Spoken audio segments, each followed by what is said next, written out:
Hello and welcome back to Only Analogue. So for those of you that saw the last video, you'll know that all of my plans and projects had unfortunately been put on hold for this month. So I've been doing a little bit of diving into the Only Analogue archive. So this is a video that I've wanted to create for a while now. I did want to go out and shoot a couple more rolls before making this, but with the promise of brighter and warmer days on the horizon, I wanted to make a little guide and my best tips on how to shoot infrared film, both successfully and unsuccessfully. You'll see what I mean. So before we get started today, there's a few things that you're going to need. You're going to need your camera of choice, some infrared film, a tripod, a shutter release cable, an external light meter, and one of these. So this is an infrared or IR 720 nm filter, and I'm going to tell you why this is so important. So to understand why we need this filter, we first need to understand how infrared light works. So I'm going to give you a very, very short science lesson, and bear with me because I absolutely suck at science. So this is all the light on the visible light spectrum, which ranges from around 300 to 400 nanometers all the way up to 700. So this is everything that we can see and that our normal black and white films can be exposed to. So anything past this point is considered to be near infrared, shortwave infrared, and long-wave thermographic infrared. So this is essentially any light or longer wavelengths that can't be seen by the naked eye, that is past red on the light spectrum. So the main part we're going to be focusing on today is the section from about 720 nanometers up to around 860.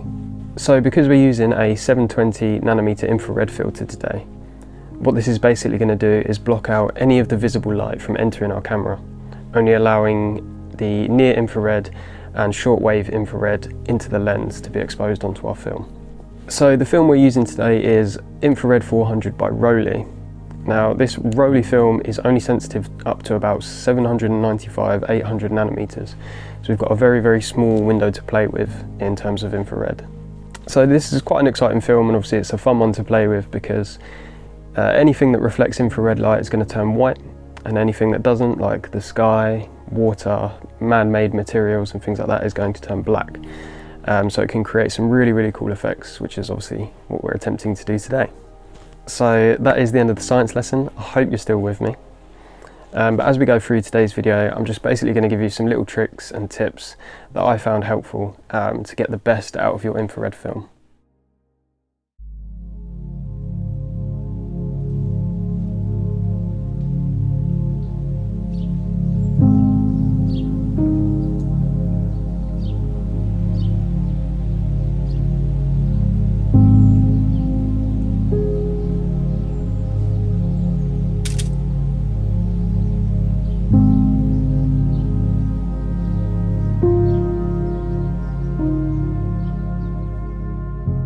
So because the filter we're using today is very, very dark red, almost completely black, it does mean that we're going to lose about 5 stops of light. Now to combat this, what we're going to have to do is rate our film at about 12 ISO, which brings me on to my first little tip, which is bracketing. So bracketing is basically where you'll take your initial photo from your meter reading, and then you'll take 2 additional shots either side of that reading. So one overexposed and one shot underexposed. So you're going to be taking 3 shots of the same compositions at 3 different exposures. And the reason I like to do this, especially when you're learning, is when you come to see your results, it will give you a better understanding of how you can shoot infrared going forward. And it will also give you a few options to choose from for best results, whether you're doing prints or uploading to Instagram or whatever you decide to do with your shots. So here you can see the first composition I took at f11 at 1/8 of a second. And the third shot I took at f11 at 1/30th of a second. And another thing to remember is infrared film is extremely sensitive. So it is wise to obviously overexpose slightly. Infrared film does like a lot of light. Don't go too far obviously, so that all your plants, trees, grass are completely bleached out. And you also don't want to obviously underexpose your shot as well, which will just completely ruin the shot altogether, which I'm going to show you in just a sec.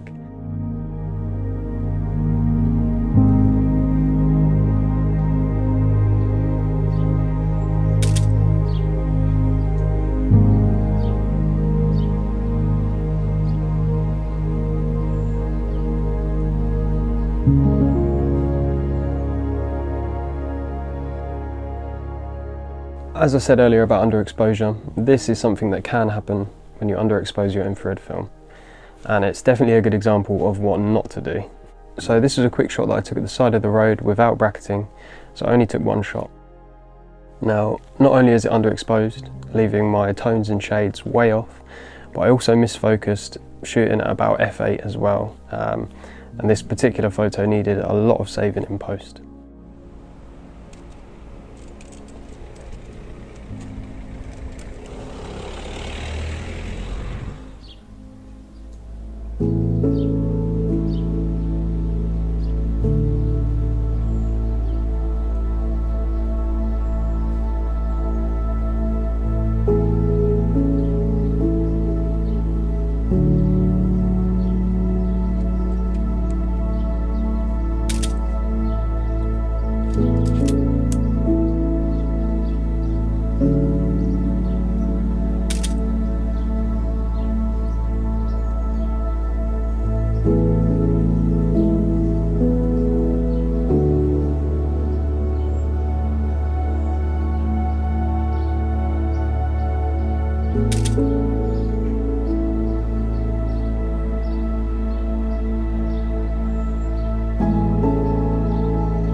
So let's talk about camera settings. So your best bet is going to be to stick with an aperture from about f11 to f16. You can sometimes get away with f8. I occasionally shoot at f8 or down, depending on the situation, I suppose. But for the best chance of keeping everything in focus, it's best to keep between f11 and f16. So infrared also focuses in a different way to normal film, as the wavelengths on infrared are a lot longer. So of course, by using smaller aperture settings, you're going to have a much deeper depth of field, much better results, and you're going to have a much easier time focusing. And of course, you're going to need to focus your camera before putting your filter on for each shot.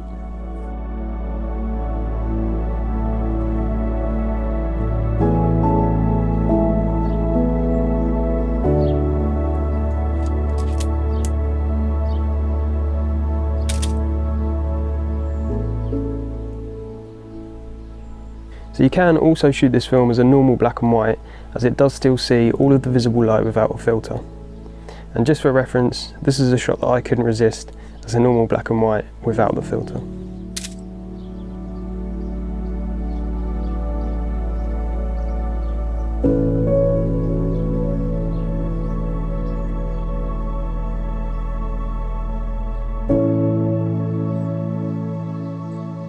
So I've got two very different shots here.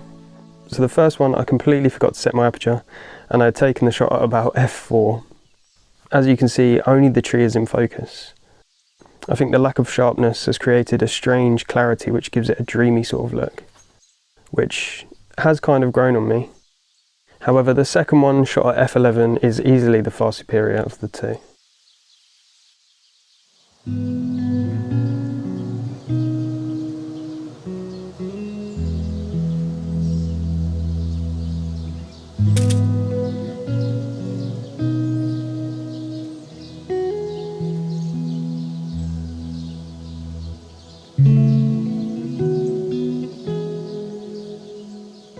Pretty sure I'm going to have to do these ones handheld, because there is no space on the side of the road and I'm not going to have enough room for the tripod. So I'm going to go f8, between f5.6 and f8 are about 30th, I think, see what we can figure out. So it is possible to shoot at handheld if you're brave enough. Your eye will eventually adjust to just about make out the composition through the filter. As this was handheld, I did need to shoot at about f5.6 and f8 for a slightly faster shutter speed to try and avoid any camera shake. And even though I really like these shots, there is either some misfocus or slight shake on my part.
So this is Mottling. Mottling. The film's mottled. That's an easier way of saying it. So unfortunately my entire roll was covered in these blotches, which is also known as mottling or mottled film. Now this can happen for a number of reasons, but upon a little bit of research I found that it seems slightly more common in some of the infrared films, especially in 120, than it is with other black and white films. So just something to be aware of, I guess. So this is from a roll of 120 Rollei Infrared 400. And I'm a little bit gutted as this is one particular location that I wanted to shoot infrared. But I suppose it gives me a good excuse to head back when the weather brightens up a bit. And as you can see, I've tried my best to salvage what I could from these select few shots. I probably could have cleaned them up a little bit better, but I didn't want to spend hours on a lost cause. Unfortunate, it happens, but you know, you win some, you lose some. So I just want to leave a few closing thoughts and tips with you. If you're developing this film at home, I do recommend doing a pre-soak before you develop the film. So about 3 minutes with 2 different jugs of water. About halfway through you're going to want to empty the first load of water out before putting the new one in. And I'd also suggest being very, very careful about what developer you choose to develop this film in. The developer on infrared film can make such a massive difference. Now, I'd recommend a pyro-based developer. From what I've seen so far, the pyro films in infrared have just been game-changing. A particular one that I'm enjoying at the moment is Nucleol BF200 from Bellini. Beautiful developer, works really well with the infrared 400, but of course, go out and experiment and find what works best for you. And also a very good point, which I didn't add earlier, is to make sure that you're loading and unloading your film in a very, very dark room or complete darkness. This film is insanely sensitive, as I said earlier, so you want to avoid any light piping on your film, things like that. But I hope you've enjoyed today's video. If there's anything I've missed at all, please do pop it in the comments below to help out anyone else that's watching this video. If you have liked today's video, please drop a like, give it a comment, and please do hit the subscribe button. It is the best way to support us and for us to continue what we're doing. So make sure you hit that subscribe button. It means the absolute world. But thank you very much for watching today, and I will catch you very, very soon in the next one.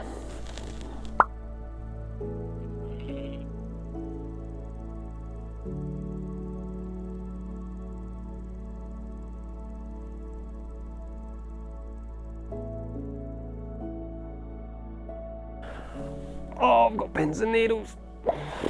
That's enough science for one day, I think.